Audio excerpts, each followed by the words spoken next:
Der Hochadel ist schon etwas Besonderes. Hier werden Märchen wahr. Wie Aschenputtel mit einem echten Prinzen. Prinz Philipp hatte seiner ärmlichen Herkunft zum Trotz ein erstaunliches Leben. Er war kein Grieche. Die griechische Königsfamilie stammt nicht aus Griechenland, sondern Dänemark. Er war ein prachtvoller, blonder Wikinger. Natürlich verliebt sich ein junges Mädchen in so jemanden. Aber er musste viel opfern, um diesen Status zu erreichen. Fürst Mountbatten war einer derjenigen, die Prinz Philipps Ruf aufbauen wollten. Sie änderten seinen Namen, seine Religion, schickten ihn als britischer Bürger zur britischen Marine. Er müsse nur da sein. Er war ein Mann der Tat und fand das überhaupt nicht lustig. Anfangs war er sich nicht sicher, ob er der Aufgabe gewachsen sein würde. Sein Verlangen nach Kontrolle wurde zur Belastung. Ja, Prinz Philipp war schon mal wütend und schrie einen an. Er mochte Diskussionen, hitzige Diskussionen umso mehr.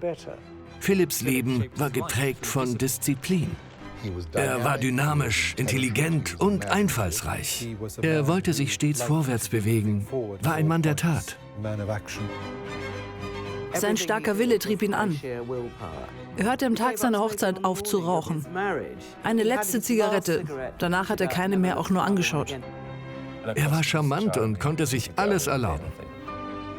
Sein Erbe wurde seine größte Herausforderung. Er war der Hausherr. Was er sagte, wurde getan. Charles war nicht so, wie Philipp sich einen Mann vorstellte. Das störte ihn. In Prinz Philipps Generation beschwerte man sich nicht über seine Kindheit. Man spielte mit den Karten, die einem das Leben gegeben hatte.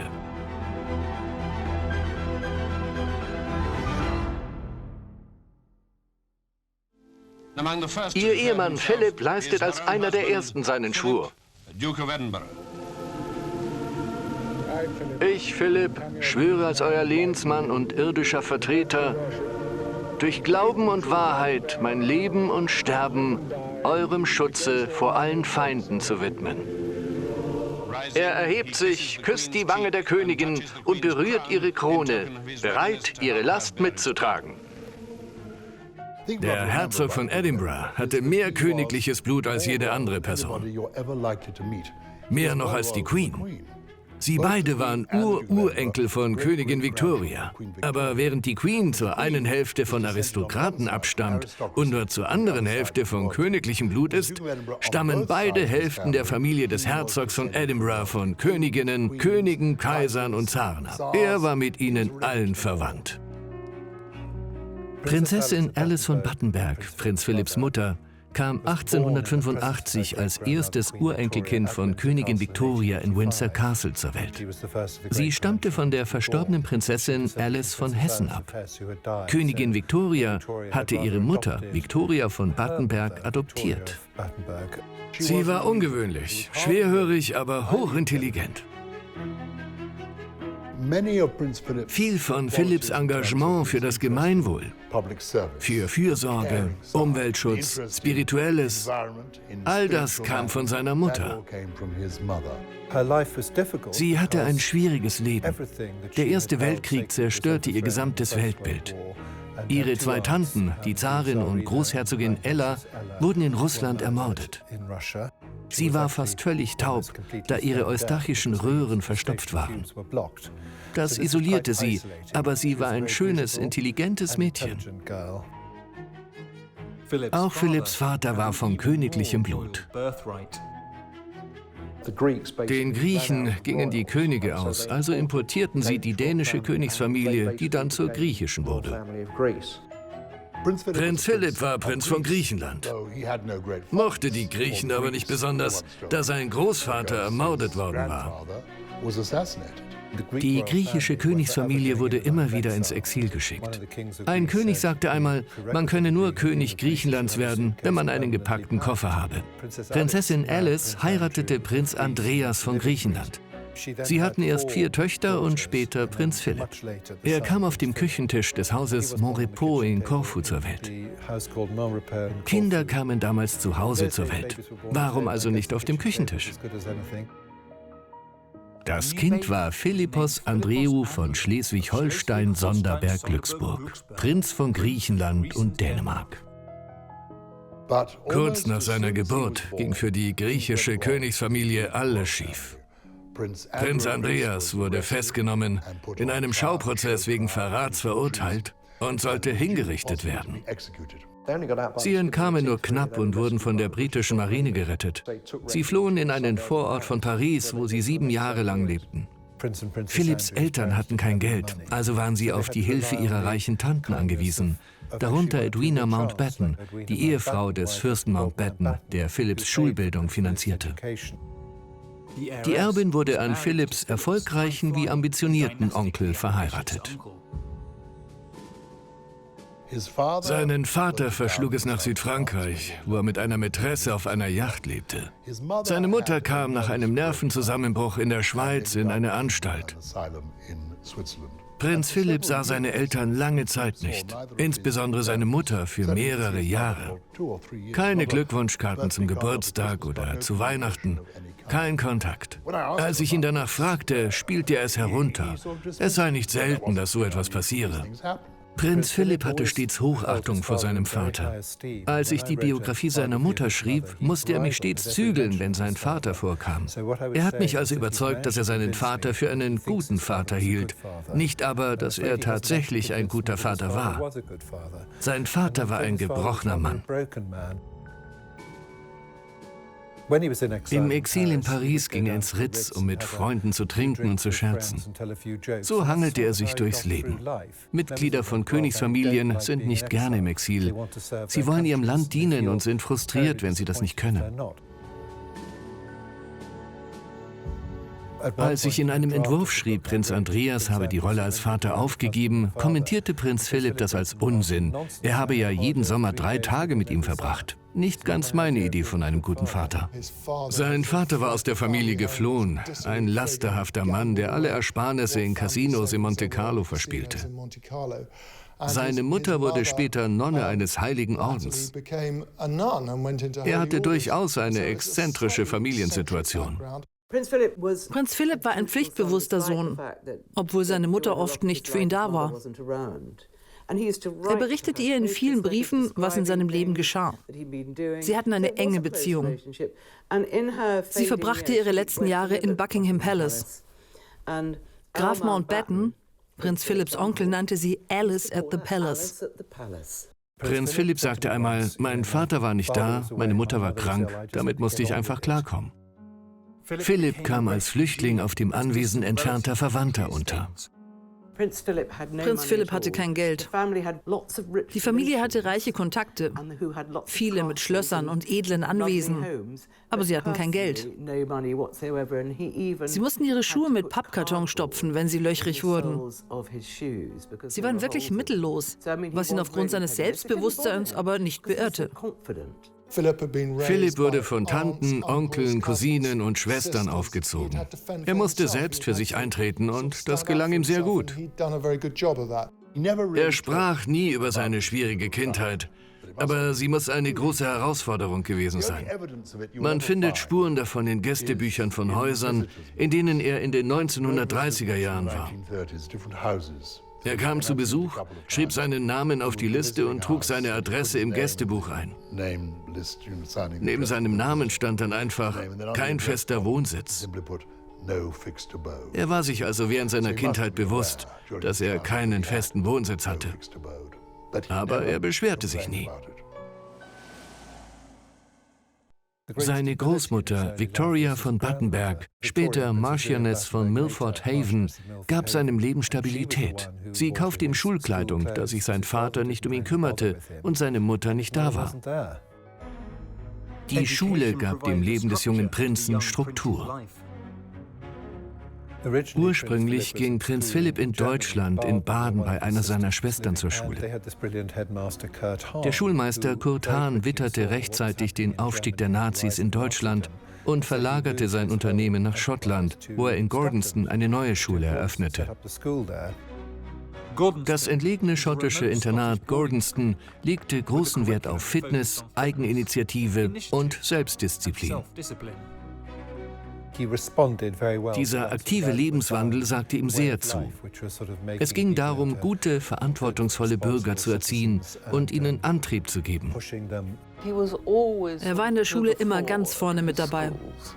Er war ein guter Sportler, was für britische Schuljungen sehr wichtig ist.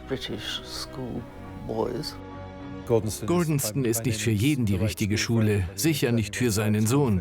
Aber es war definitiv die richtige Schule für Prinz Philipp. Es ging ihm dort sehr gut. Philipp hatte eine Heimat gefunden. Die Tochter des Herzogs und der Herzogin von York, das Kind des Empire, wurde Elizabeth Alexandra Mary getauft. Nachdem ihr Onkel Edward VIII. Abgedankt hatte, sollte dieses Kind des Empire nun die nächste Königin sein. Die Queen hatte eine idyllische Kindheit, einfach nur perfekt. Liebevolle Eltern, ein fürsorglicher Vater, ihre Großeltern vergötterten sie, sie hielten als Familie zusammen. Sie und ihre Schwester, Prinzessin Margaret Rose, wuchsen in London auf, waren aber auch gerne auf dem Land. Eine kleine, eng verbundene, liebevolle Familie.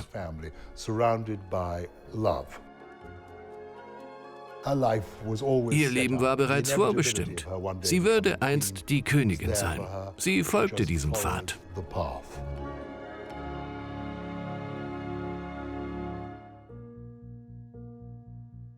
Elizabeth begleitete ihre Eltern von klein auf häufig bei königlichen Reisen und Anlässen.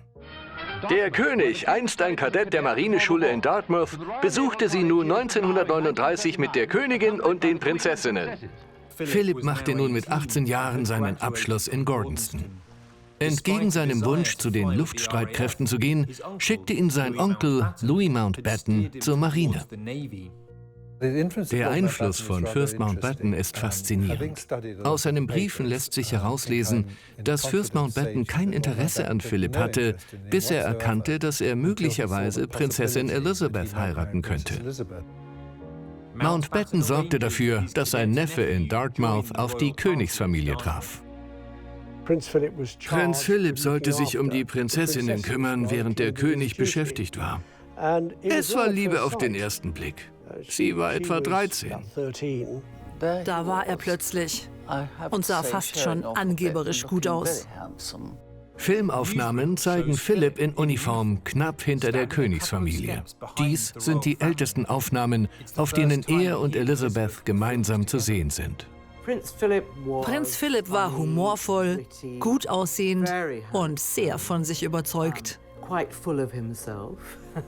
Er war ein faszinierender junger Mann, äußerst charmant und auch freundlich und zuvorkommend. Es überrascht nicht, dass sich ein junges Mädchen in ihn verlieben würde. Er war ein prachtvoller, blonder Wikinger. Als sie später abreisten, ruderte Philipp dem königlichen Boot hinterher, um ihnen zu winken. Das war ganz schön anmaßend von ihm. Das junge Paar begann Briefe auszutauschen. Man sollte meinen, sie hätten nicht gut zueinander gepasst. Prinzessin Elizabeth war gut behütet aufgewachsen, während Prinz Philipps Kindheit gewissermaßen bohem war. In königlichen Kreisen hatte man Bedenken, ob Philipp der Richtige war. Sie waren nicht gegen Philipp. Ihnen missfiel nur, dass er nicht Teil des britischen Establishments war. Er war zwar von königlichem Blut, aber er war mittellos und seine Familie war schwierig.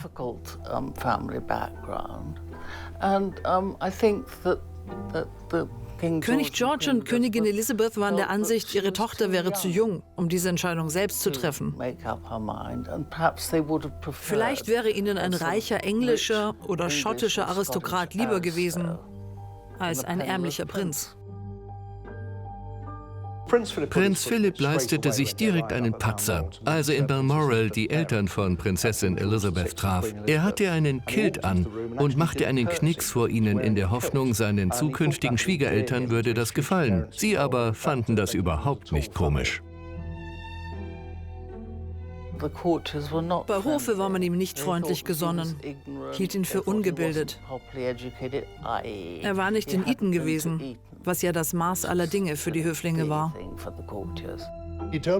Als er einmal in Windsor Castle von einem Diener zu seinem Zimmer geführt wurde, sagte er ungeduldig, er kenne den Weg selbst. Seine Mutter sei schließlich hier geboren worden. Man sah ihn als ungeschliffenen Diamanten und als Ausländer. Seine Schwestern waren sehr deutsch, hatten Deutsche geheiratet, 2 davon Nazis. Es war schwierig für ihn. Die Königin-Mutter nannte ihn angeblich den Hunnen. Wenn er einen Raum betrat, sagte sie, die Hunnen sind da, was ihm wohl kaum gefiel. Christoph von Hessen, der erste Mann seiner Schwester Sophie, der 1943 starb, war Parteimitglied gewesen, bevor ihnen die Irrwege der Nazis klar wurden. Man muss aber sagen, dass viele Prinzen in Deutschland von Hitler vereinnahmt wurden. Sophie heiratete später Prinz Georg von Hannover. Cecile lebte in Darmstadt und hatte den Großherzog geheiratet, der den Titel gerade erhalten hatte. Jetzt kamen sie für die Hochzeit von Philipps Bruder mit Margaret Gedges nach England. Leider kollidierte das Flugzeug im Nebel mit einem Schornstein und alle an Bord starben. Prinz Philipp erfuhr von seinem Vater davon. Als ich anfing, mit Personen in seinem Umfeld zu arbeiten, erzählten sie mir von diesem fürchterlichen Ereignis und dass er damals sehr an seiner Schwester hing, auch weil sie zu der Zeit schwanger war. Ihr Kind kam in der traumatischen Zeit nach dem Unfall zur Welt. Er reiste dann also mit seinem Vater nach Darmstadt, wo sie in einer langen Reihe aufgebahrt waren. Natürlich war damals alles in Darmstadt von den Nazis geprägt, aber das kann man kaum Philipp anlasten. Er war schließlich nur für die Beisetzung seiner Schwester angereist. Es wurde ihm dabei aber auch sicherlich bewusst, was dort geschehen war. Das war sehr schwierig für ihn, als er die Queen heiratete. Manche bei Hofe waren eindeutig der Ansicht, dass er eigentlich ein Deutscher sei. Seine Verbindungen nach Deutschland sollten bald ein Problem werden. Jetzt sind wir im Krieg. Und wir werden Krieg führen, bis die andere Seite genug davon hat. Philipp war ein sehr guter Seemann und war ab 1939 sowohl in Europa als auch in Fernost im Einsatz. An Bord der HMS Valiant bewährte sich Philipp bei einem nächtlichen Angriff auf 3 italienische Kreuzer. Er hielt den Suchscheinwerfer stetig auf die Brücke eines gegnerischen Schiffes ausgerichtet, bis die Schlacht gewonnen war. Es war der größte Seesieg Großbritanniens über Italien. Er wurde für seine Verdienste ausgezeichnet. Er war im heimischen Mittelmeer im Einsatz, diente bei Kap Matapan und auch im fernen Osten. Als der Sieg in Europa in aller Munde war, bedeutete das nichts für ihn, denn sein Dienst war nicht vorbei, ehe der Krieg in Fernost kurze Zeit später dann auch zu Ende ging. Während Elizabeth auf Nachrichten ihres Brieffreund-Prinzen wartete, erhielt Philipp eine Erwähnung in Berichten und das griechische Kriegskreuz. Für Prinz Philipp war es ein heldenhafter Krieg. Als junger Mann ging es ihm im Krieg gut. Er erreichte viel dabei. Sowohl die Offiziere, die ihn kannten, als auch die Soldaten, die unter ihm dienten, mochten ihn, sahen ihn als guten Anführer und tollen Kerl. Er leistete einen ausgezeichneten Dienst in der Marine und erwartete, dass es so weiterging. Philipps heldenhafter Einsatz blieb daheim nicht unbemerkt. Weder ihre Eltern noch sie selbst wünschten ihr ein behütetes Leben. Als sie mehr und mehr zu einer Frau wurde, zeigte sich auch ihre Eigenständigkeit. Prinzessin Elizabeth hatte während des Krieges ein Bild von ihm auf dem Kamin stehen. Ihr Kindermädchen ermahnte sie, dass so Gerüchte entstehen würden. Also tauschte Elizabeth das Bild gegen ein anderes Foto von Philipp, diesmal mit Bart, und sagte, so würde ihn niemand erkennen. Nach dem Sieg nahm die nun 20-jährige Elizabeth erneut Kontakt zu Philipp auf. Nachdem er seinem Neffen jahrelang Obdach gewährt hatte, beschleunigte Fürst Mountbatten seinen Plan für den nun als englisch wahrgenommenen Helden. Sein Onkel wurde hellhörig und baute Philipps Ruf auf. Sie änderten seinen Namen von Schleswig-Holstein-Sonderburg-Glücksburg zu Mountbatten, seine Religion von griechisch-orthodox zur Kirche von England und sie machten ihn zum britischen Staatsbürger. Fürst Mountbatten drängte nach Kräften auf die Hochzeit. Er war Philipp viel näher als zuvor. Bei der Hochzeit der Tochter von Fürst Mountbatten waren beide Prinzessinnen als Brautjungfern beteiligt.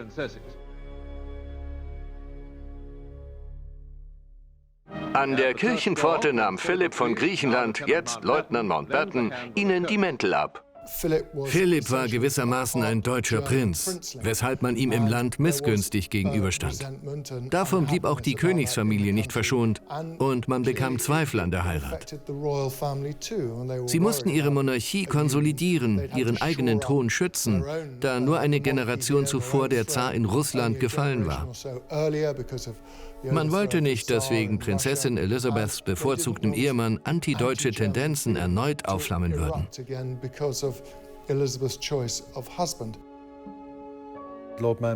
Fürst Mountbatten erkannte Fürst Houston als Gefahr.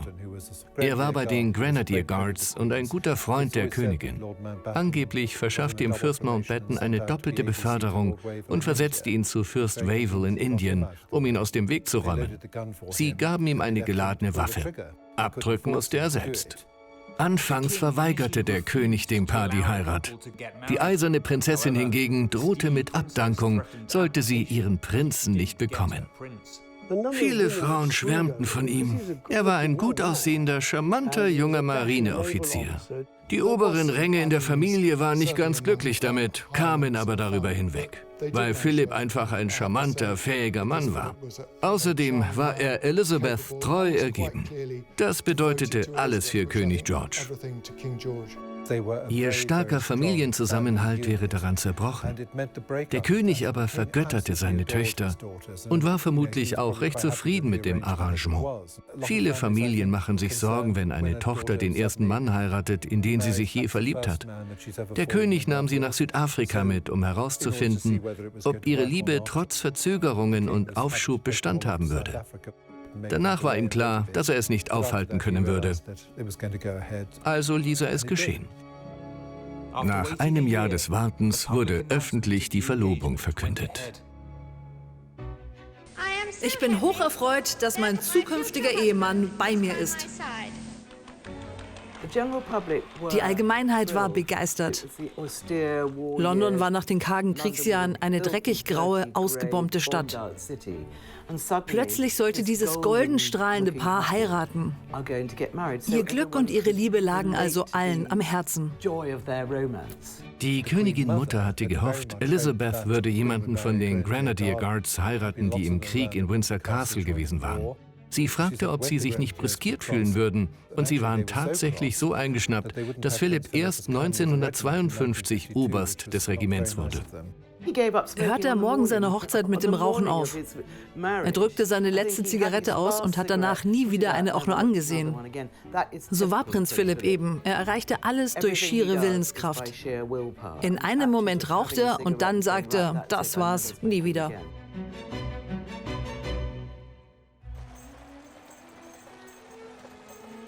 Die Hochzeit brachte Farbe in die Stadt. Es wurde natürlich Gala-Uniform getragen, also keine roten Uniformen. Außerdem musste immer noch rationiert werden. Es war also nicht einfach. Dennoch gab die Hochzeit allen Hoffnung für die Zukunft. Keine seiner 3 verbliebenen Schwestern war eingeladen, sehr zu ihrem Ärgernis. Sie nahmen sich aber fest vor, bei der Krönung 1953 da zu sein, was sie dann auch schafften. Gandhi ließ ein Tablettdeckchen für sie anfertigen. Aber Königin Mary, die Großmutter von Elizabeth, dachte absurderweise, es wäre sein Lendenschurz. Sie hielt es für ein widerliches Ding. Philipp und Elizabeth erhielten neue Titel als Herzog und Herzogin von Edinburgh. Auf Bildern des Paares von ihren Flitterwochen im Haus von Fürst Mountbatten sehen sie einander unglaublich verliebt an. Damals schrieb Prinz Philipp auch hinreißende Dinge über sie. Etwa, dass er sie von Kopf bis Fuß wundervoll findet.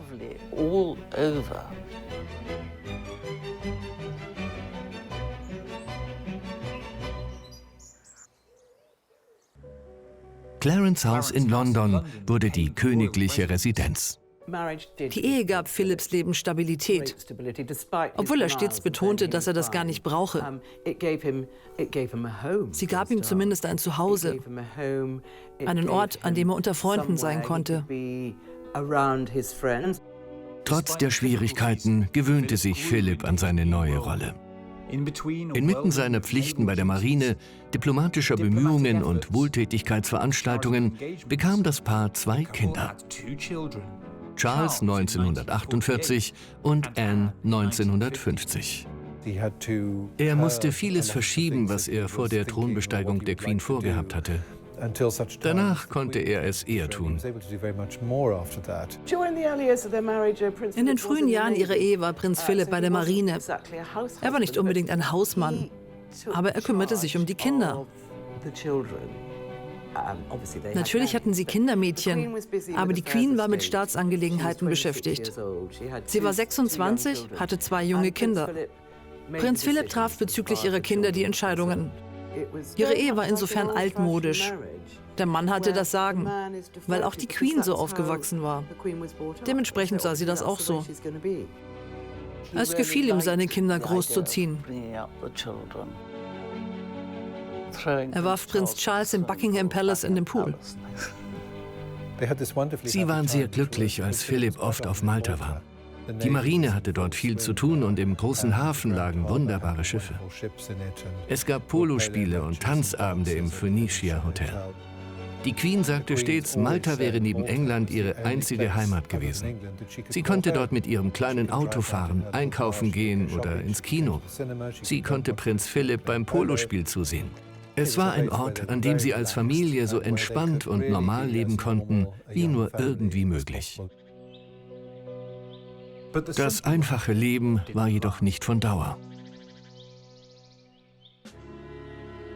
Als Philipp und Elizabeth in Kenia waren, verstarb der König unvermittelt. Die Königinmutter sprach am Telefon aus Sandringham mit ihrer Tochter. Der Tod hat uns unseren geliebten König so grausam wie plötzlich entrissen.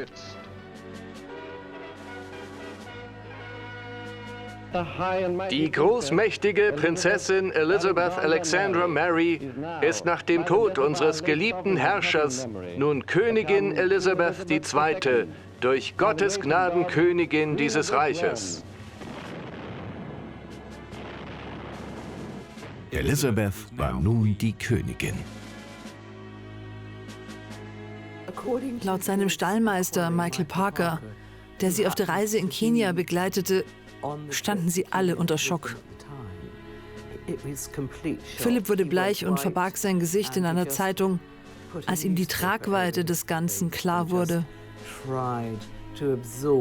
Weder er noch die Prinzessin hatten gedacht, dass ihr Vater sterben würde. Sie hatten noch mit 10 weiteren Jahren freien Ehelebens gerechnet, bevor die Prinzessin die Zügel der Monarchie übernehmen würde. Es war ein großer Schock und das Ende ihres glücklichen Zusammenlebens.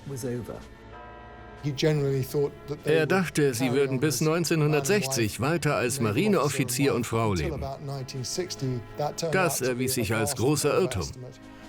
Ihr Leben änderte sich natürlich völlig. Er musste daraufhin seine Karriere aufgeben, was ein herber Rückschlag für ihn war, und musste sich auch in seiner neuen Rolle als Herrschergatte, als Partner der Königin zurechtfinden. Das war für ihn völlig neu. Als Gemahl der Königin erhielt Philipp zeremonielle Titel. Das war wohl einer der schwersten Schläge seines Lebens. Denn er hasste es, Auszeichnungen zu erhalten, die er sich nicht verdient hatte. Man konnte ihm keine Ehre erweisen, wenn man nicht beweisen konnte, dass er sie verdient hatte. Er verabscheute es also verständlicherweise, plötzlich Flottenadmiral, Feldmarschall und Marschall der Luftwaffe zu sein.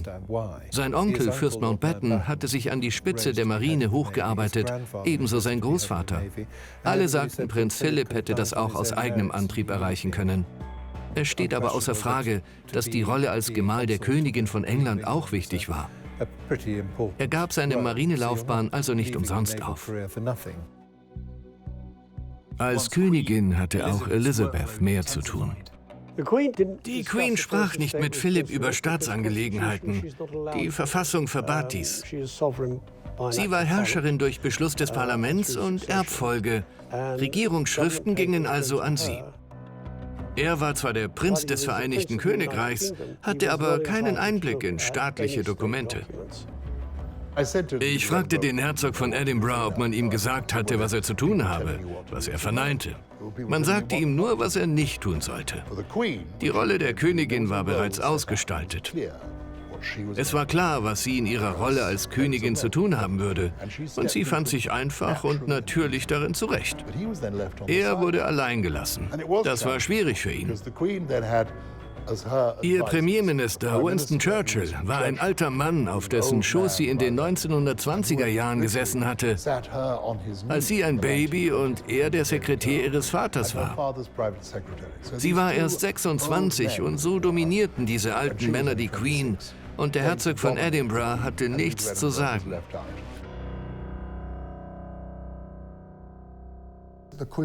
Die Queen war im Grunde eine schüchterne Frau. Philipp half ihr in der Hinsicht sehr. Sie zog als schüchterne Person plötzlich alle Blicke auf sich. Hunderte Menschen warteten gebannt, was sie sagen würde, was sie anhatte und was sie tat. Bei ihrer Krönung konnte Philipp seinen Wert unter Beweis stellen. Die neue Krönungskommission traf sich unter Leitung des Herzogs von Edinburgh in St. James Palace. Die Planung war Philipps erste Aufgabe als königlicher Gemahl. Alles lief reibungslos. Bei der Krönung kam Prinz Philipps Humor zum ersten Mal voll zur Geltung. Nachdem ihr die Krone aufgesetzt wurde, kniete er beim Treueschwur vor ihr. Dann fragte er sie, wo sie diesen Hut her hatte. Hier zeigte sich erstmals, wie er die Queen mit Witzen entspannen konnte. Er war perfekt für sie, da er sie auch in ernsten Momenten zum Lachen bringen konnte. Die königliche Familie wurde am Krönungstag auf dem Balkon vom Volk mit Beifall empfangen. Abseits der Ehe versuchte das britische Establishment, Philipps Einfluss zu begrenzen. Als die Queen den Thron bestieg, bestand Winston Churchill als Premier darauf, dass Prinz Philipps Kinder seinen Namen Mountbatten nicht erhalten würden. Philipps Onkel, Fürst Mountbatten, war zu weit gegangen. Fürst Mountbatten hatte damit angegeben, dass das Haus Mountbatten nun das Land beherrsche, was auch nicht ganz falsch war. Prinz Ernst von Hannover, der dies bei einem Abendessen mit Fürst Mountbatten erfuhr, erzählte Königin Mary davon. Sie ließ Churchill vorladen und sagte, das könne man nicht auf sich beruhen lassen. Churchill war ein mächtiger Mann. Er bedrängte die Queen gewissermaßen sogar, auf dem Namen von Haus Windsor zu beharren. Dafür gab es auch viele gute Gründe. Haus Windsor ist ein toller Name für ein britisches Königshaus. Jeder kennt und liebt Windsor Castle, das traf sich also gut. Dieser Name wurde wohlgemerkt auch erst 1917 erfunden. Dennoch heißt es, Prinz Philipp wäre ernsthaft frustriert gewesen, da die meisten Männer ihrer Familie ihren Namen gaben. Mountbattens Prahlerei hatte das Schicksal der Dynastie besiegelt.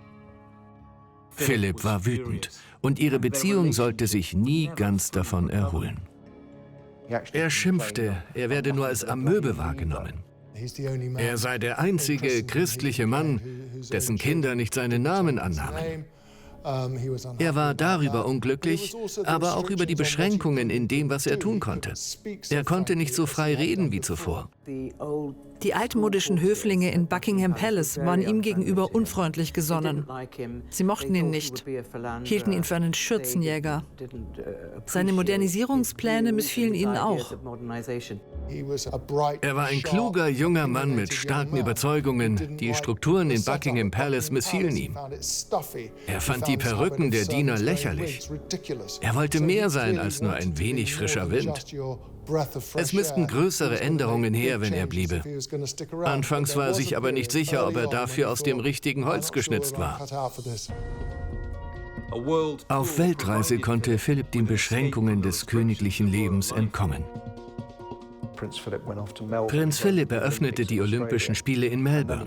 Dann kaperte er gewissermaßen die königliche Yacht Britannia und ging 3 Monate lang mit Freunden auf Kreuzfahrt. Prinz Philip war fast 6 Monate mit seinem Stallmeister Michael Parker auf Weltreise mit der Britannia. Natürlich kamen Gerüchte auf, er würde überall auf der Welt heiße Affären anfangen. Die internationale Presse spekulierte, ob die Ehe in Gefahr war. Prinz Philip war ein Alpha-Männchen. Ich würde ihn als großartigen Mann unter Männern bezeichnen, denn er konnte sich sowohl unter Männern durchsetzen, als auch Frauen bezirzen. Er brachte sie zum Lächeln und sie schmolzen dahin.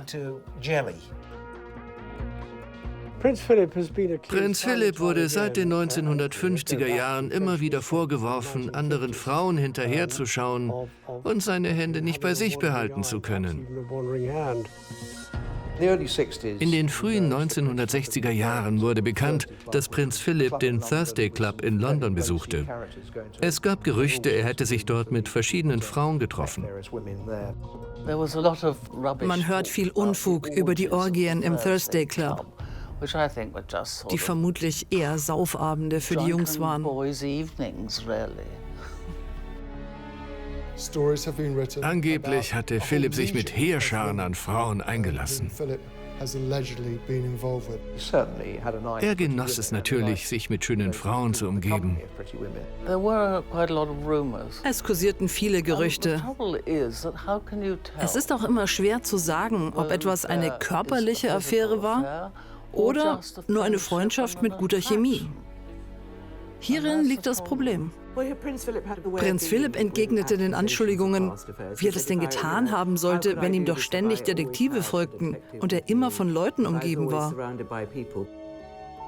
Letztendlich gab es nie echte Beweise für die Affären. Prinz Philip sah sich gerne die Angebote an, ohne zu kaufen. Auf einer entfernten Pazifikinsel thront seine königliche Hoheit in luftiger Höhe, umringt von den Damen der Insel. Während der Reise auf der Britannia reicht die Frau von Philips Stallmeister, Captain Michael Parker, die Scheidung ein. Sie wirft ihm Untreue vor. Gerade in Übersee brodelte die Gerüchteküche und das nicht zum ersten Mal. Die amerikanische Presse setzte die Gerüchte in die Welt, wie damals bei König Edward VIII. Und Wallis Simpson. Auch hier druckte die Presse in Amerika eine Story nach der anderen darüber, dass sich Prinz Philip im Ausland unanständig benehmen würde. In Buckingham Palace war selbst die Queen wegen den Gerüchten so besorgt, dass sie die einzige Stellungnahme zum Zustand ihrer Ehe mit Philip veröffentlichen ließ, in der es hieß, es sei alles in Ordnung.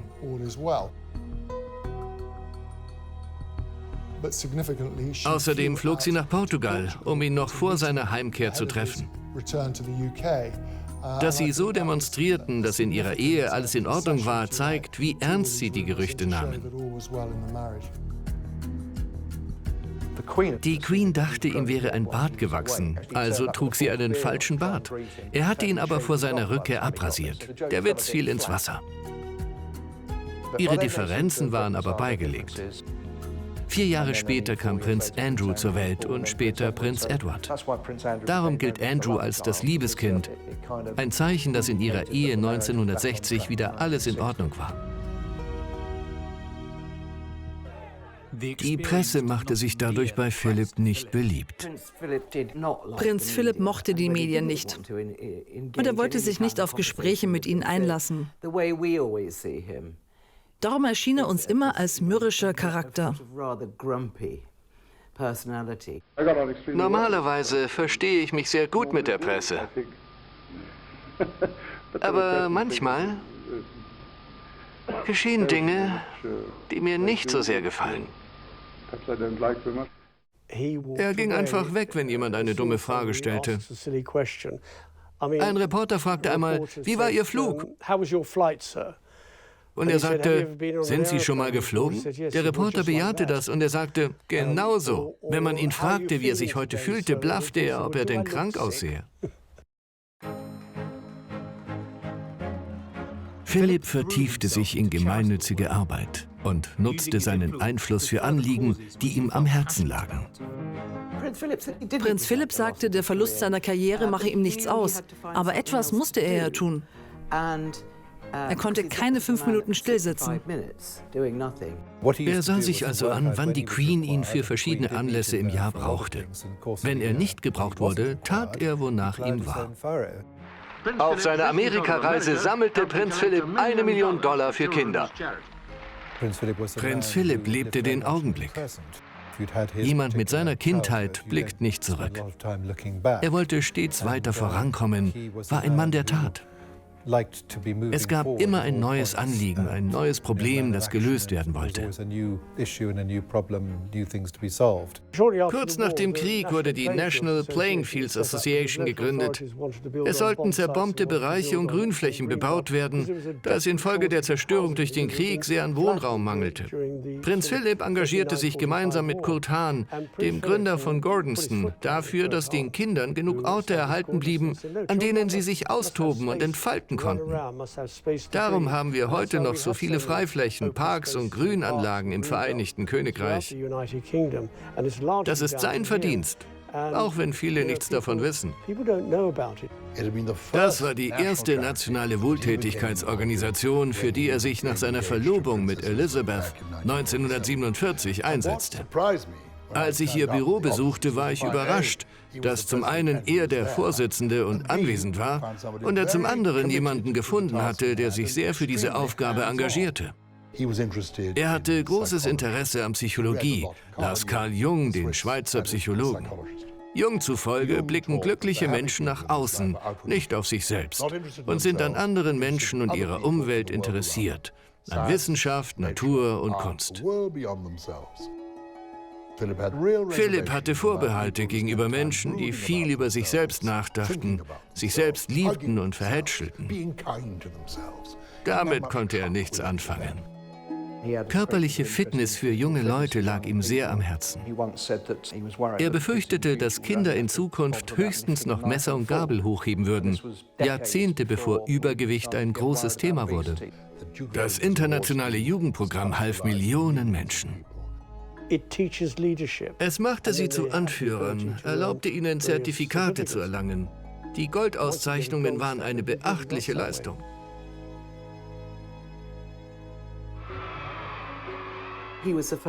Er sprach als erstes Mitglied des Königshauses über Überbevölkerung und über Umweltschutz. Er wusste, bestimmte Arten würden ohne Schutz aussterben. Prinz Philipp war viele Jahre lang Präsident des WWF. Er konnte in jedes Land der Welt reisen und Staatsoberhäupter treffen. Sein Einsatz für den Umweltschutz war großartig.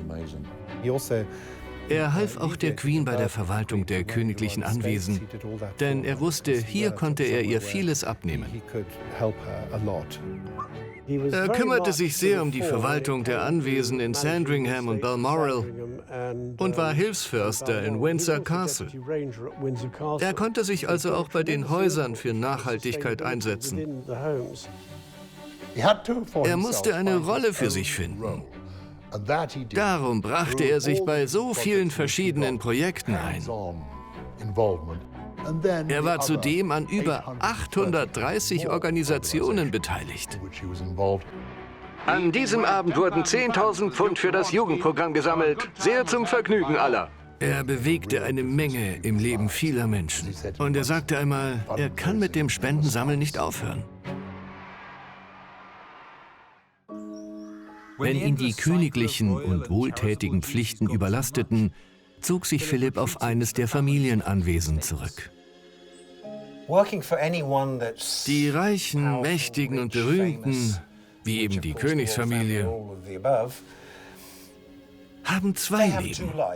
Ein Leben für die Arbeit und eines zum Vergnügen. Ich hatte das große Glück, Teil des Vergnügens seiner königlichen Hoheit zu sein. Ich arbeitete mich von unten hoch bis zum persönlichen Kutscher seiner königlichen Hoheit, des Herzogs von Edinburgh. Prinz Philipp kam aus Buckingham Palace, quasi seinem Büro, nach Windsor Castle, um am Wochenende die Pferde zu lenken. Denen war es egal, wer er war. Manchmal benahmen sie sich, manchmal nicht. Für ihn war es eine spirituelle Erfahrung. Es gefiel ihm, dass die Pferde nicht immer einfach das taten, was er sagte. Ich denke, das war therapeutisch für ihn. Einfach nur dahin zu traben, war Philip aber nicht genug. 3, 2, 1, los! Er half dabei, Wagenrennen zu einem rasanten, internationalen Sport zu machen.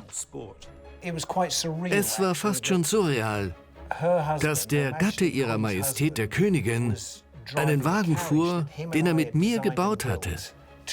Bei einem Sport, den er erfunden hatte, mit Pferden, die sie gezüchtet hatte. Das war einmalig. Wir nahmen an nationalen, europäischen und weltweiten Meisterschaften teil. Er gewann 2 Bronze- und 1 Goldmedaille für das britische Rennteam. Er konnte hervorragend mit Pferden umgehen. Wer mit Pferden arbeitet, muss gut kommunizieren können. Bei Wettbewerben gab es immer Cocktailpartys. Ich wünschte, ich hätte auch nur 1/10 seines Talents für solche Situationen.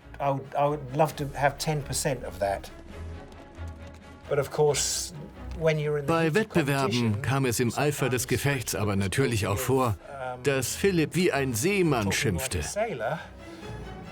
Wenn wir durch die Hindernisse navigierten und die Pferde nicht genau dorthin gingen, wo er wollte.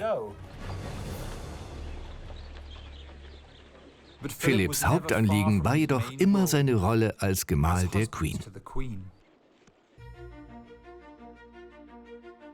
1977 feierte Elizabeth ihr 25. Thronjubiläum und stand überall im Mittelpunkt. Niemand kann normal mit der Queen reden. Ihre Kinder verneigen sich vor ihr, wenn sie zum ersten Mal an einem Tag treffen. Auch Philips Ansehen wuchs dadurch. Als ich den Herzog von Edinburgh zum ersten Mal traf, war ich besorgt, ich könnte etwas Falsches sagen oder tun. Er aber war ein echter Gentleman. Ich fühlte mich bei ihm sehr wohl. Der Herzog war wohl der Einzige, der die Queen wie einen normalen Menschen behandelte, denn er war ihr Partner, ihr Seelenverwandter und ihr bester Freund. Prinz Philip hatte hinter den Kulissen die Hosen an. Einmal fuhren sie mit Fürst Mountbatten im Auto auf ihrem Anwesen. Die Queen beschwerte sich, dass Philip zu schnell fahre. Er sagte, wenn sie sich nochmal über seinen Fahrstil beschwere, würde er sie rausschmeißen. Daraufhin sagte sie nichts mehr. Nachdem sie angehalten hatten, fragte Fürst Mountbatten die Queen, warum sie ihn so mit sich reden lasse. Und sie erwiderte, er hätte mich wirklich rausgeschmissen. Ich war einmal mit der Queen und dem Herzog von Edinburgh in der Royal Variety Show. Sie verschwand in der Menge, um die Leute zu begrüßen. Ich stand mit Prinz Philip am Rand und er beobachtete das Ganze einfach nur. Ich bemerkte, wie er Blickkontakt mit ihr machte. Sie sahen einander quer durch den Raum an. Sie lächelte und er hob sein Glas zum Gruß. Da dachte ich mir, diese beiden haben schon etwas Besonderes miteinander. Nicht immer offensichtlich, aber es ist da.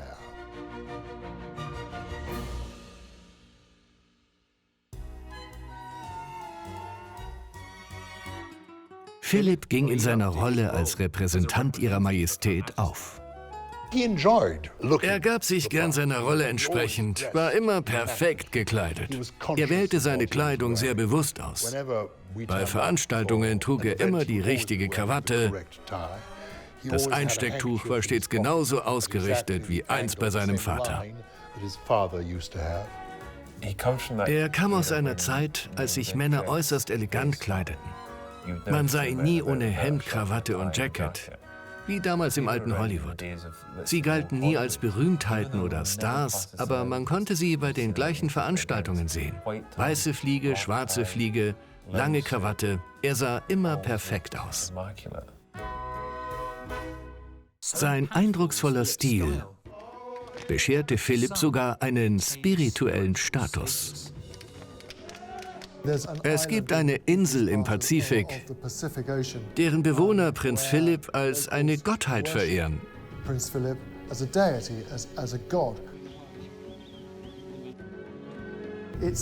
Das ist der eine Ort, an dem er über seiner Frau stand, da sie sonst überall die Herrscherin war. Sie war die Queen und er stand 2 Schritte hinter ihr. Hier wurde er als eine gottgleiche Figur verehrt. Sie beten ihn als Gott an. Als ich ihn darauf ansprach, wollte er nicht darüber reden und ich fragte, warum. Er sagte, andere würden sich am Ende nur über diese Leute lustig machen, das Ganze zu einem Witz verdrehen, wenn sie ein Bild von diesen Eingeborenen mit seinem Bild in einem Boot zeigten. Man solle lieber die Tradition respektieren, wie auch immer diese aussah. Sie schickten ihm sogar eine Kalebasse für den Penis. Auf ihre Frage, ob der Prinz sie auch tragen würde, äußerte man sich im Palast zögerlich, man wolle keine Versprechen anstelle seiner Hoheit machen.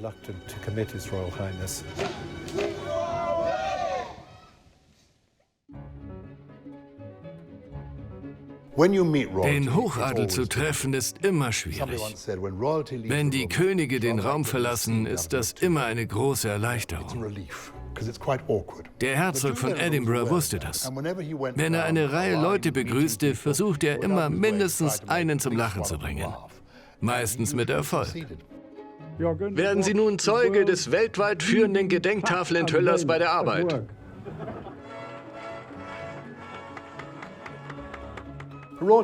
Königliche Reisen mit der Queen und Prinz Philipp machten immer viel Spaß. Einen Tag lang wollte ich immer Prinz Philipp folgen. Seine Interaktionen mit den Menschen waren immer unterhaltsam. Ein klassisches Beispiel war sein Besuch im Nationalen Cybersicherheitszentrum zur Überwachung von nuklearen Angriffen und Spionagenetzwerken. Er fragte einen Mann am Computer, ob er Russisch oder Chinesisch sprach. Als dieser verneinte, sagte er, na, hoffentlich greifen die nicht an, wenn sie Schicht haben. In Ghana fragte er, wie viele Abgeordnete im Parlament saßen. Man sagte ihm etwa 200. Er sagte, das klingt gut. Wir haben 650. Die meisten von ihnen sind völlig nutzlos.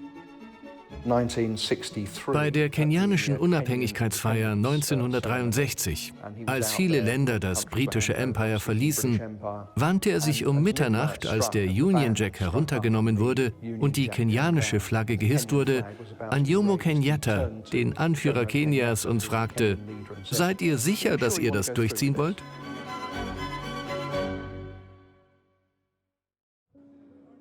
Seine Witze kamen nicht immer gut an. Manchmal bekam er Ärger, weil er nicht gerade politisch korrekt war. Er redete frei von der Leber weg und wollte Gespräche am Laufen halten. Er machte also auch schräge Kommentare, die nicht immer ihr Ziel trafen. Es nervte ihn, wenn auf einer Auslandsreise die britische Presse dabei war. Denn er wusste, sie würden 4 Tage nur darauf lauern, dass er sich einen Ausrutscher leistete. Und das wäre dann die große Story. Ich mochte es, dass er sich nie für diese sogenannten Ausrutscher entschuldigte.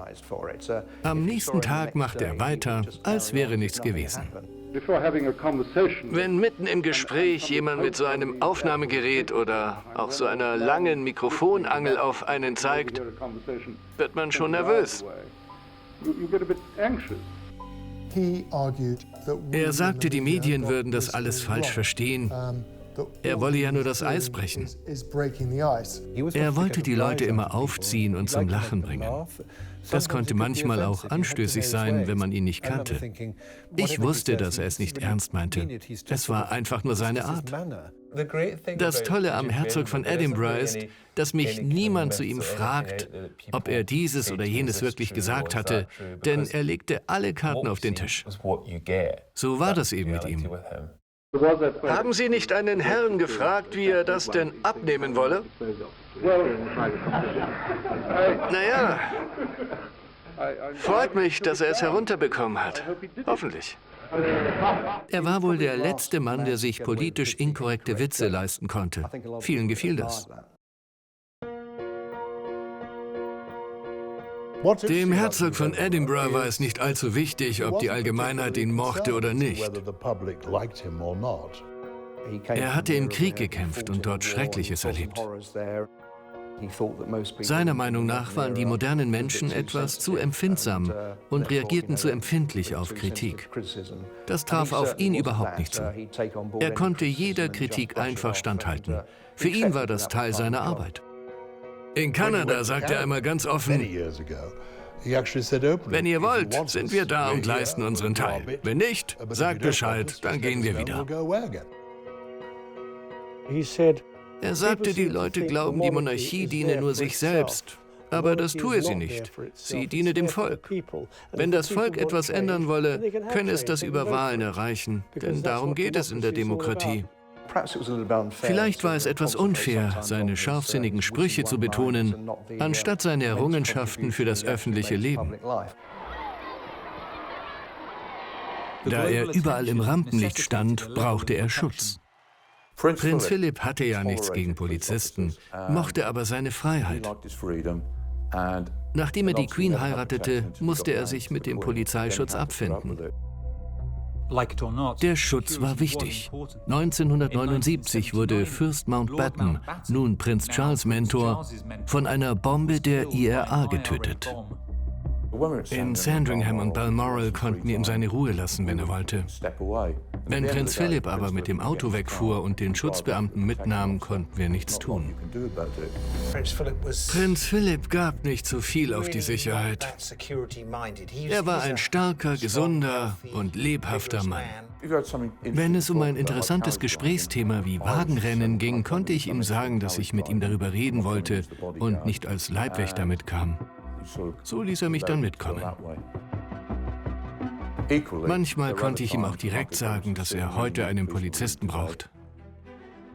Philipp musste sich oft Sicherheitsbedenken fügen. An den meisten Wochenenden sagte er mir nur, wir hätten einen Gast. Einmal sagte er, Mrs. Reagan würde in der Kutsche mitfahren.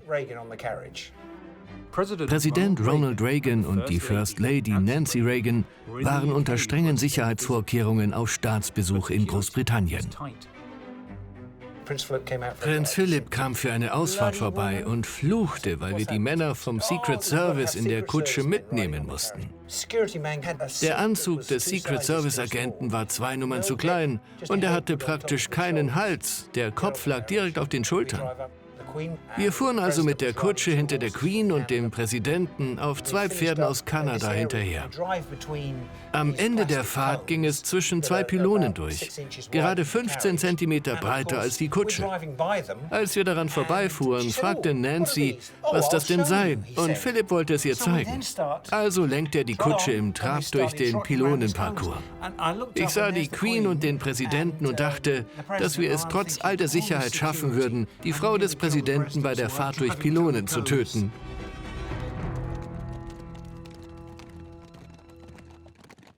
Verfassungsrechtlich hatte Philipp keinerlei offizielle Funktion.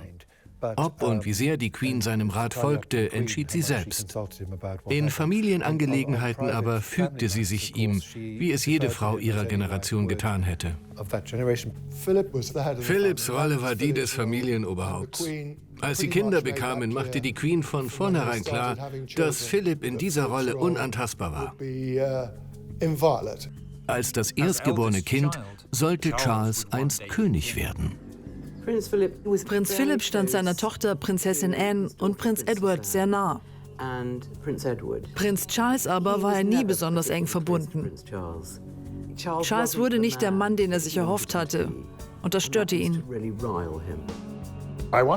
Ich fragte den Herzog von Edinburgh einmal nach seiner Beziehung zu Prinz Charles und sagte, sie seien sich so ähnlich. Sie gingen und sprachen auf die gleiche Weise, hatten viele gemeinsame Interessen, etwa die Jugend, die Natur und die Umwelt. Er unterbrach mich und verneinte. Sie seien sich zwar ähnlich, aber es gebe einen grundlegenden Unterschied. Charles sei ein Romantiker und Philipp ein Pragmatiker. Prinz Philipp war ein echter Pragmatiker. Er löste Probleme, packte an. Er war ein Macher, ein Praktiker, aber kein Romantiker. Sie sind völlig verschiedene Menschen. Ich denke, Prinz Philipp erwartete vielleicht zu viel von Prinz Charles. Wenn Prinz Charles ein neues Projekt ersann, sei es Umweltschutz oder etwas für die Landwirtschaft, löcherte ihn sein Vater immer mit Fragen. Am Ende ging es ihm um eine Antwort auf die Frage, warum er das tun wollte. Manchmal war er vielleicht auch der gleichen Meinung, aber das ließ er ihn nie gleich zu Anfang wissen. Er drängte die Leute immer, Dinge so zu erklären, dass sie selbst erkennen würden, warum sie taten.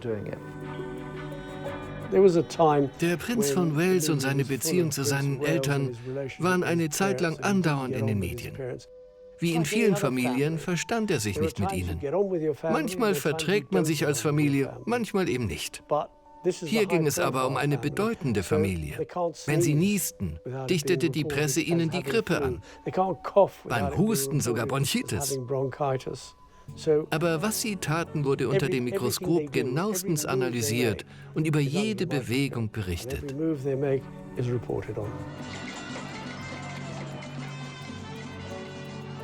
Prinz Charles gab sich eine Weile lang dem Selbstmitleid hin. In einer Biografie erzählte er, wie er schon im Kinderwagen einsam gewesen sei. Ich denke, so etwas zu lesen war für Prinz Philipp sehr enttäuschend. Er hatte auch kein Verständnis dafür, denn er stammte aus einer Generation, in der man sich nicht über seine Kindheit zu beschweren hatte. Das Leben ging weiter und man spielte mit den Karten, die es einem gegeben hatte.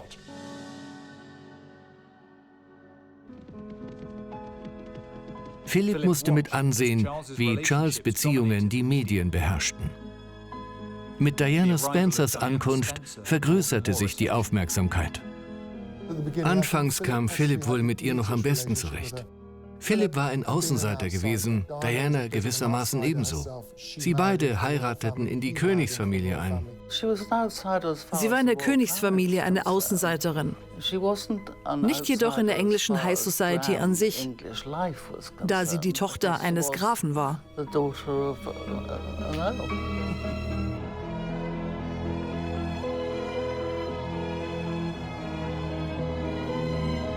In gewisser Weise war Prinz Philipp an der Ehe von Charles und Diana schuld, da er Prinz Charles gedrängt hatte, sie zu heiraten. Sie war ganz klar nicht die richtige Frau für Charles, aber er sagte ihm, er solle jetzt Nägel mit Köpfen machen. Das war wohl als Scherz gedacht, denn er sagte sogar, wenn es nicht funktioniert, könne er zu Camilla zurück. Bald nach Charles und Dianas Hochzeit kam ein zukünftiger König zur Welt, William. Die Zukunft der Königsfamilie schien gesichert. Auch Andrew, der zweite Sohn der Queen, fand ein stabiles Leben. Andrew war als Liebling der Queen nicht einfach. Ein verwöhntes Kind, aber erfolgreich bei der Marine. Dann trat Fergie in sein Leben und alle waren absolut begeistert. Sarah Ferguson war von adeliger Abstammung und erfolgreich im Bereich PR. Philipp war zufrieden. Anfangs gefiel sie ihm sehr. Er fand sie wunderbar. Er und die Queen waren vollkommen erstaunt, dass jemand bereit war, ihnen Prinz Andrew abzunehmen. Andrew und Sarahs Beziehung machte jedoch Schlagzeilen, nachdem sie mit nacktem Oberkörper beim Sonnenbaden fotografiert wurde, während ihr Finanzberater an ihren Zehen lutschte.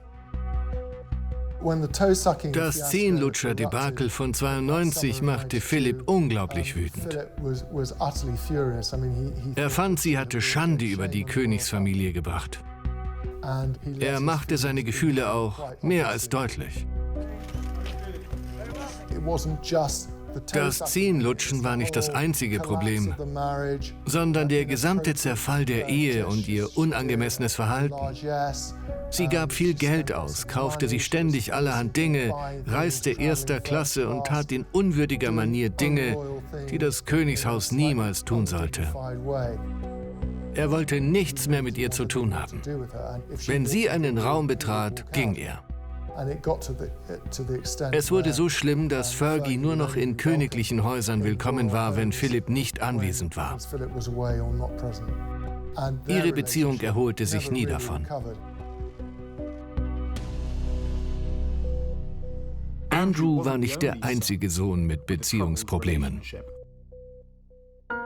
Charles und Diana fiel es schwer, ihren Altersunterschied von 12 Jahren mit den königlichen Pflichten zu vereinbaren. Prinz Philipp und Prinzessin Diana verstanden sich sehr gut. Sie war ihm sympathisch und er mochte nicht, wie Charles mit ihr umging.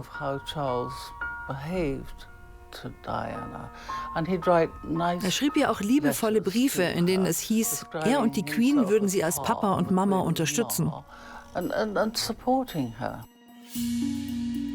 Es ging oft darum, wie sehr die königlichen Pflichten der königlichen Ehe im Wege stehen. Er wollte Mitgefühl zeigen und ihr helfen. Ihre Ehe mit dem Thronerben war wichtig. Sie war wichtig für das Land, für die Monarchie, für das ganze Commonwealth. Darum engagierte er sich so. Ich habe seine Briefe an die Prinzessin von Wales und ihre Antworten gelesen. Es sind beiderseits sehr schöne Briefe. Sie sind sehr rührend, insbesondere wenn man weiß, was später passieren sollte. Er versuchte inständig, mit ihr in Kontakt zu bleiben. Er sagte beispielsweise, sie und Charles mochten doch Opern, sie könnten also öfter in die Oper gehen. Er gab ihr viele solche Empfehlungen. Ich sagte ihr damals, die Briefe sollten ihr doch helfen, sie unterstützen. Das war ihr auch bewusst. Aber als sie bekam, konnte sie den Grund für die ihr angebotene Hilfe nicht akzeptieren. Er war zunehmend genervt von ihr und sagte zu Diana, sie solle nicht vergessen, dass es nicht nur um sie ging. Sie gehörte zur Familie und genau um die ging es. Am Ende sagte Diana, dass sie Prinz Philipp hasste. Sie wandte sich gegen ihn. Es kam selten vor, dass Philipp nicht bekam, was er wollte. Diana erzählte, wie er sein Personal anschrie und wie sie William und Harry einschärfte, nie so mit Untergebenen zu reden. Dennoch glaube ich, dass Prinz Philipp sehr loyale Anhänger hatte.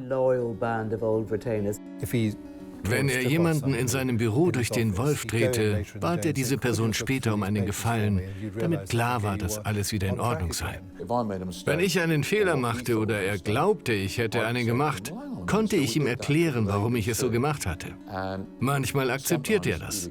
Manchmal sagte er, dass ich das besser hätte machen können, was ich dann einsehen musste. Aber man konnte mit ihm reden. Mochte er es zu streiten? Nein, er diskutierte gerne. Wenn die Diskussion sich aufheizte, umso besser. Aber ich würde nicht von lauten Streitereien sprechen. Es ging ihm um Diskussionen und Debatten. Trotz Philipps Debattengeschick und bei allem Druck erklärte ihm Diana den Krieg.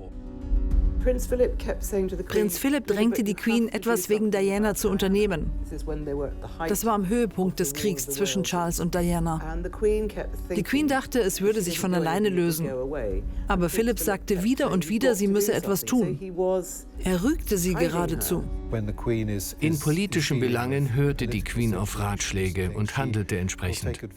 Es ging in diesem Fall aber nicht nur darum, was die Königin tun sollte, sondern auch darum, was die Queen als Mensch tun wollte. Er schlug in einem Brief vor, sie könnten getrennt leben und weiter ihre Pflichten ausüben.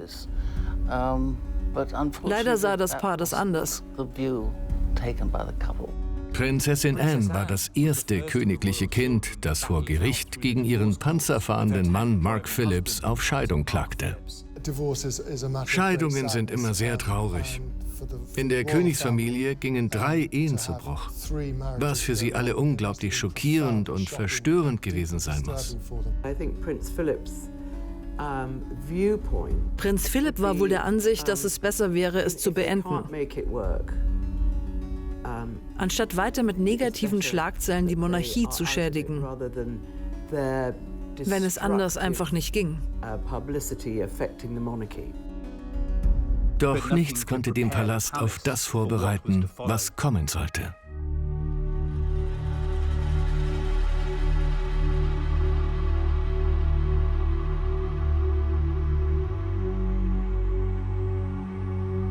Dianas Tod zog alle Blicke auf die Königsfamilie. Die Queen und Prinz Philipp wurden stark kritisiert, weil sie nicht nach London zurückkamen. Auch hier setzte die Presse den Skandal in die Welt. Denn wenn man die Frage stellt, ob die Queen und Prinz Philipp in London sein sollten, war die Antwort natürlich ja. Wenn man aber sagt, die Queen und Prinz Philipp kümmerten sich in Balmoral um ihre Enkel, den 15-jährigen William und den 12-jährigen Harry, wäre das dann nicht die richtige Wahl? Auch hier ist die Antwort ja. Es kommt also auf die Fragestellung an. Es war eine sehr, sehr schwierige Zeit. Sie konnten sie nur überstehen, weil die Queen und Prinz Philipp sie bedeckt hielten und weitermachten. Ich denke, ohne ihre Charakterstärke wäre dies das Ende der Monarchie gewesen.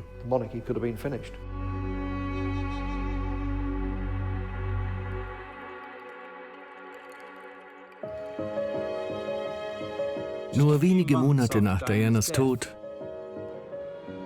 feierten Philipp und Elizabeth ihr 50. Hochzeitsjubiläum.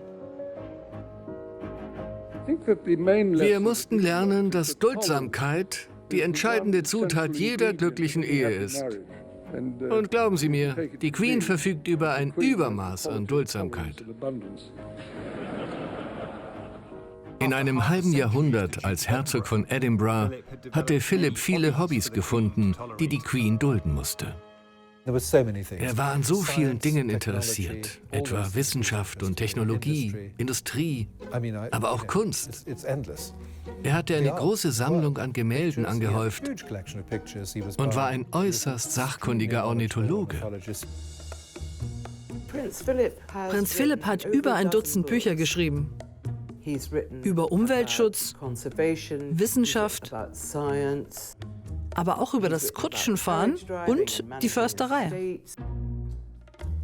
Religionswissenschaften faszinierten ihn.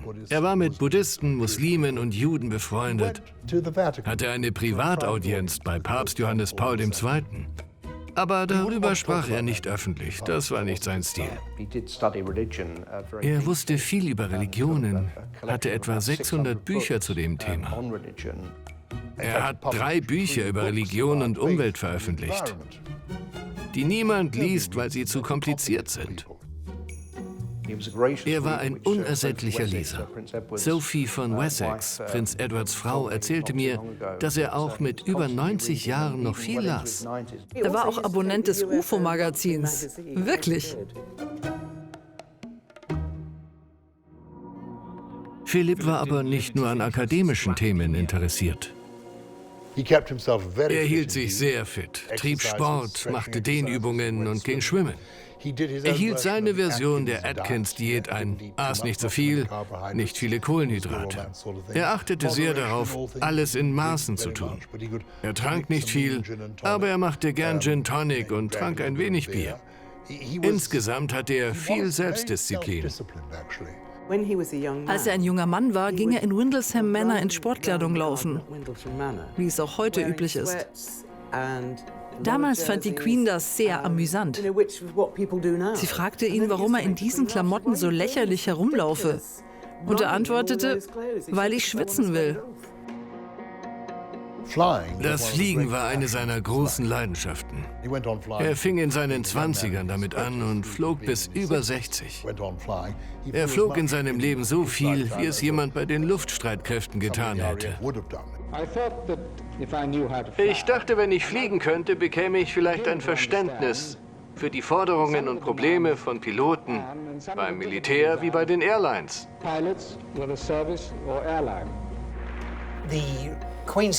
Als die Queen von einem Propellerflugzeug zu einem Düsenjet wechselte, sagte er, er wäre die nächsten Wochen damit beschäftigt, seinen Pilotenschein zu erweitern. Der Gatte der Königin lernte, einen Jet zu fliegen. Er flog von Windsor Castle mit dem Hubschrauber nach Bryce Norton, flog dort einen Düsenjet und flog dann mit dem Hubschrauber wieder zurück. Nach 3 Tagen fragte ich ihn, wie er all das schaffe. 4 Pferde zu lenken war ja schon schwierig genug, aber er steuerte 4 Pferde, dann einen Hubschrauber, wovon ich ja keine Ahnung hatte, und das war ja nicht wie in einem Flugzeug. Ich konnte es nicht verstehen, wie er all das in seinem Kopf unterbrachte. Er sagte, es wäre eigentlich alles ganz ähnlich. Man sei den Elementen ausgeliefert, könne den Wind, Auf- und Abwinde nicht steuern, also müsse man dem Strom folgen. Wenn ich ihn beschreiben sollte, würde ich sagen, er war jemand, der dem Strom folgte, solange der Strom in seine Richtung verlief. Prinz Philip steuerte das Flugzeug bis zur Reiseflughöhe. Dann kam er zu uns und erledigte Schreibarbeiten. Kapitän und der Co-Pilot blieben im Cockpit. Wir hatten einmal eine Dame vom WWF dabei, die nicht wusste, dass vorne noch Piloten waren und den ganzen Flug lang auf den Höhenmesser in der Kabine schaute und sich sorgte, weil Prinz Philip nicht ins Cockpit zurückging. Als wir es auf 300 Meter fallen ließen, wurde sie geradezu panisch und wir gingen wieder nach vorn ans Steuer.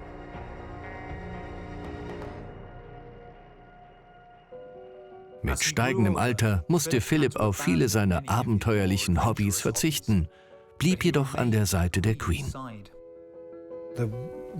Die wichtigste Rolle der Queen und Prinz Philips war die als Vermittler.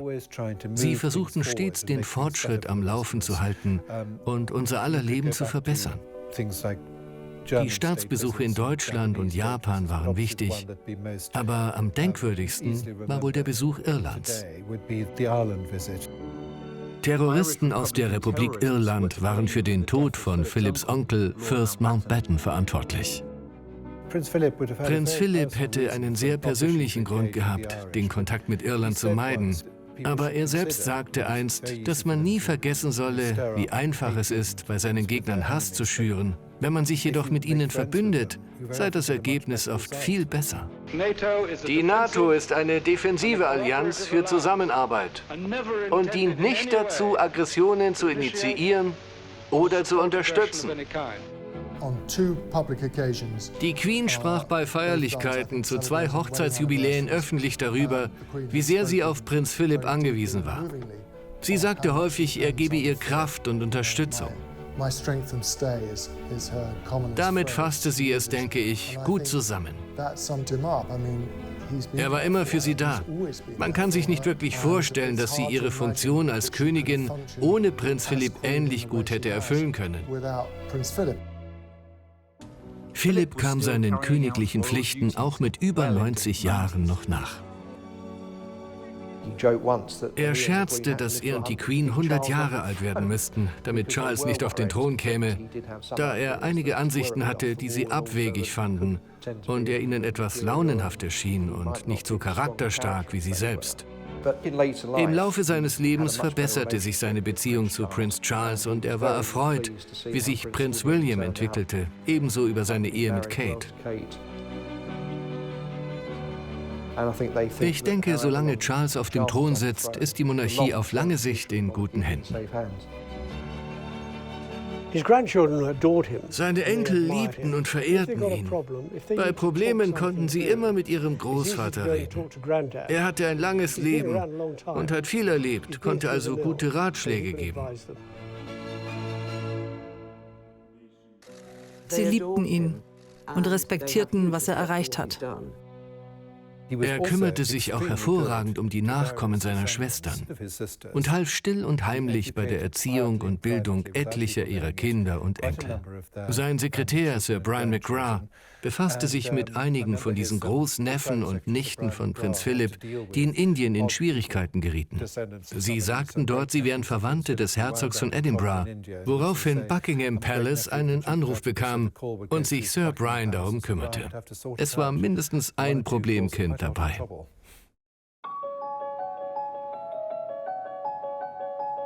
Kurz vor Prinz Philips Lebensende, als er bereits ein sehr hohes Alter erreicht hatte, beschloss die Queen, dass er sich zur Ruhe setzen dürfe und sie nicht mehr bei all ihren Verpflichtungen begleiten müsse, die sie bisher immer gemeinsam erledigt hatten. Zu der Zeit ließ er sich tatsächlich häufig einfach mittreiben und machte nur den einen oder anderen Kommentar. Schade, dass Sie sich zur Ruhe setzen. Ich kann halt nicht mehr lange stehen. Er wollte auf Distanz zu dem ständigen Rummel der Königsfamilie und des Palastlebens gehen. Prinz Philipp kam 65 Jahre nach dem Ende seiner Marinekarriere zum letzten Mal seinen königlichen Pflichten nach. Seit 1952 hatte er 22.000 öffentliche Auftritte gehabt. Er durfte nun in Ruhe tun, was immer er wollte.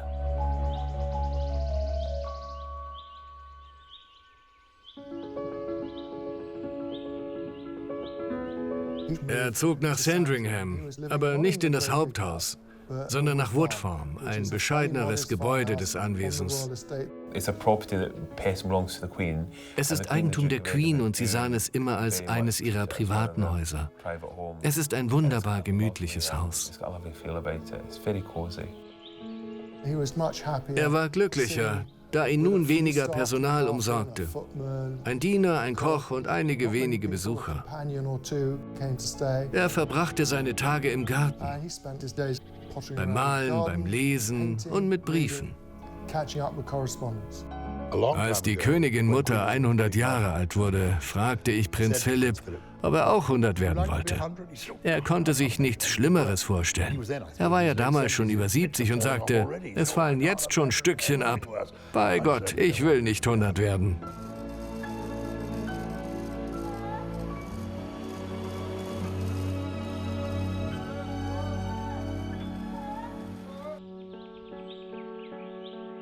Nur 2 Monate vor seinem 100. Geburtstag starb Philipp im Beisein der Queen auf Windsor Castle an Altersschwäche.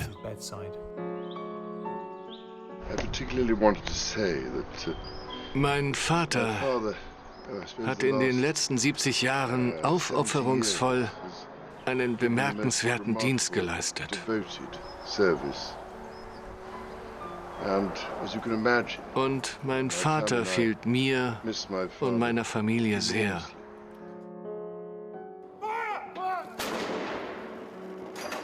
Bei seiner Beisetzung wurde der Sarg mit einem von Philipp selbst dafür vorgesehenen Land Rover transportiert. Aufgrund der Corona-Pandemie musste die Queen allein sitzen. Die Öffentlichkeit musste mit ansehen, wie sie das mitnahm, denn sie hatte ihn seit ihrem 13. Lebensjahr geliebt. Natürlich war man besorgt, wie sie mit der Trauer nach seinem Tod umgehen würde. Es sollte enorm schwer für sie werden.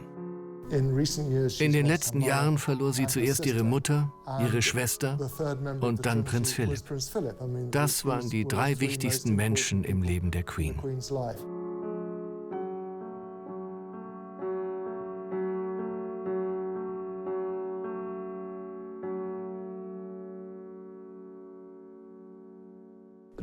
Als ich den Herzog von Edinburgh fragte, was auf seinem Grabstein stehen sollte, sagte er, dass er keine Antwort hatte. Er habe stets versucht, in Bewegung zu bleiben. Wenn die lange Herrschaft Elizabeth II. Eine Erfolgsstory ist, war der Herzog von Edinburgh ihr Co-Autor. Er hatte sie all die Jahre unterstützt und geliebt, wie es niemand sonst gekonnt hätte. Er entstammte einer Welt, in der es als naturgegeben galt, dass Männer die Anführer waren. Außerhalb der britischen Inseln gab es nur wenige weibliche Staatsoberhäupter. Er wird uns für seine unerschrockene Lebenseinstellung, seine Beständigkeit und seine Unterstützung für die Queen und Großbritannien in Erinnerung bleiben.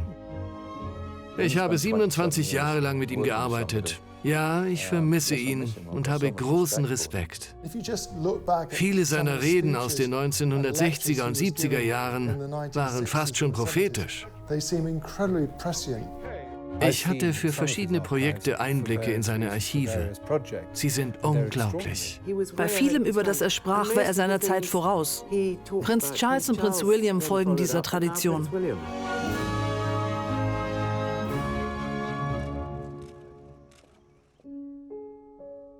Vom mittellosen Prinzen zum Kriegshelden, zum Ehegatten und Familienmensch gestaltete Philipp sein Vermächtnis stets selbst.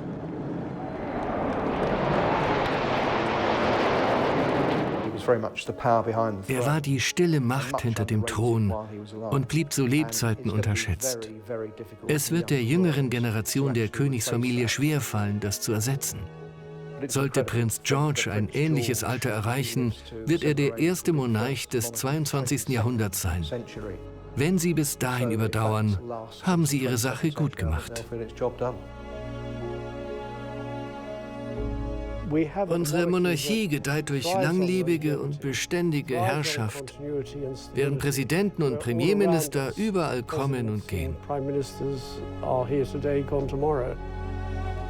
Unsere Monarchie wird nicht abgewählt.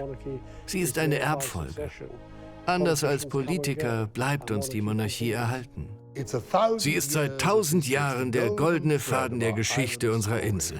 Könige und Königinnen, Prinzen und Prinzessinnen in Fleisch und Blut. Echte Menschen. Sie sind Menschen wie wir. Die Queen und Prinz Philipp waren Mann und Frau, aber auch die Königin und der Herzog von Edinburgh. Er stand während ihrer Herrschaft immer hinter ihr und unterstützte sie. Er war ihre Stütze, aber auch er selbst. Er war Vater, Großvater, Ehemann und Freund. Ein eindrucksvolles Vermächtnis.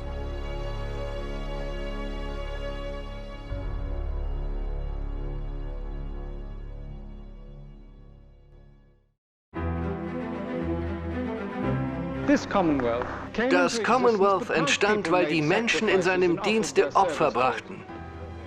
Jetzt ist es an uns. Wenn wir nicht ebenfalls Opfer dafür bringen, werden wir unseren Nachkommen nichts hinterlassen können. Und die Welt wird etwas von viel größerem Wert verlieren als nur eine prachtvolle Idee.